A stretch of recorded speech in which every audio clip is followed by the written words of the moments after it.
நீல நிறம் கொண்ட மாலன் முகம் கொண்ட அன்னை வாராகி வாராய். ராஜமா சோழக்கு வெற்றி கொடுத்திட்ட தேவி, ஆழமாய் உனை நேசிப்பார் அகத்தில் அரங்கேறும் தாயி.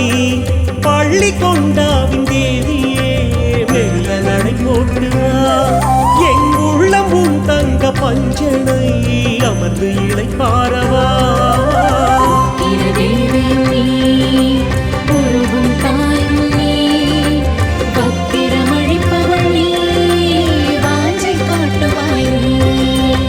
ஆதிவாராகி ஜோதி பிறை சூடி அம்மையே எழுந்து வா. யாக ரிஷியோடு பேசி அருளாள தேவியே மகிழ்ந்து வா. கலப்பை முனை கொண்டு மனப்பை உழுகின்ற சிறப்பை நான் சொல்லவா. மூர்க்க முகம் கொண்டு வாட்டும் அருள் காட்டும் தீர்க்க சுமங்கலியே வா.